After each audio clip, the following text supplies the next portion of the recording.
Shalom, dimanapun Anda berada pada hari ini, kita berjumpa lagi di dalam ibadah tengah minggu yang saya beri judul Pengharapan Orang Percaya. Firman Tuhan dalam 1 Petrus 1 ayat yang ke-21 mengatakan demikian. Oleh dialah kamu percaya kepada Allah, yang telah membangkitkan dia dari antara orang mati, dan yang telah memuliakannya, sehingga imanmu dan pengharapanmu tertuju kepada Allah. Ketika kita menyerahkan hidup kita untuk diperbarui Allah, maka Allah akan mempersiapkan kita untuk menerima rahmat dan anugerahnya. Kalau kita berbicara tentang rahmat Allah, maka tidak selalu harus diartikan dengan persoalan uang, jabatan, atau kekayaan, tetapi dapat juga berarti hidup yang berpengharapan.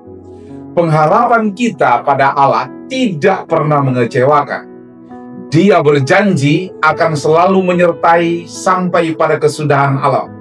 Oleh karena itu di dalam Yesus, pengharapan kita ditandai dengan beberapa hal berikut ini. Yang pertama, memiliki bagian yang tidak dapat cemar. 1 Petrus 1 ayat yang keempat mengatakan demikian. Untuk menerima suatu bagian yang tidak dapat binasa, yang tidak dapat cemar, dan yang tidak dapat layu, dan yang tersimpan di sorga bagi kamu.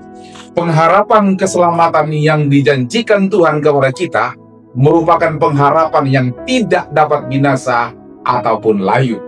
Walaupun setan maupun manusia berusaha untuk merancangkan rancangan yang jahat, tetapi selama kita tetap dekat dengan Tuhan, mereka tidak dapat mencemari bagian yang ditentukan Allah bagi setiap anak-anaknya. Yang kedua, di dalam Yesus pengharapan kita ditandai dengan memiliki harta atau upah yang tersedia di sorga.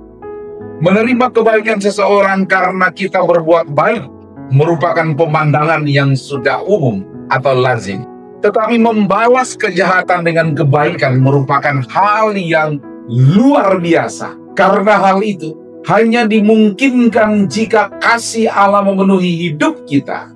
Sekalipun mungkin orang mencemooh atau memfitnah kita, tetapi kalau kita tetap sabar sambil terus menaruh pengharapan kepada Tuhan, ada upah yang disediakan Tuhan bagi kita. Alkitab berkata, berbahagialah orang yang dianiaya oleh karena kebenaran, karena mereka lah yang mempunyai kerajaan sorga. Yang ketiga, di dalam Yesus pengharapan kita ditandai dengan apa? Dipelihara di dalam kekuatan Allah. Situasi yang sukar tidak pernah berakhir dalam kehidupan orang yang percaya. Seperti firman Tuhan sendiri berkata, kemalangan orang benar banyak, tetapi Tuhan melepaskan dia dari semuanya itu. Allah pasti memberi kekuatan kepada kita, sehingga kita mampu menghadapi tantangan.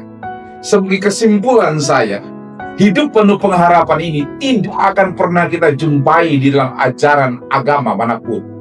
Karena dasar pengharapan kita bukan pada keraguan-raguan, tetapi kepastian kita terjadi melalui kebangkitan Yesus dari antara orang mati. Tuhan Yesus senantiasa memberkati kita. Mari kita berdoa. Tuhan, hamba mau berdoa menyerahkan seluruh teman-teman rekan kami, para pemirsa yang boleh ada, yang boleh menyaksikan khususnya untuk ibadah tengah minggu ini. Tuhan juga menyertai dan memberkati kehidupan mereka. Yakin dan percaya ada kekuatan yang menyertai, bahkan ada upah yang menanti dalam perjalanan kehidupan mereka. Dan hari ini, hari esok, hari yang akan datang, apa saja yang kami perbuat dibuat Allah berhasil dalam kehidupan kita. Tuhan Yesus memberkati. Amin.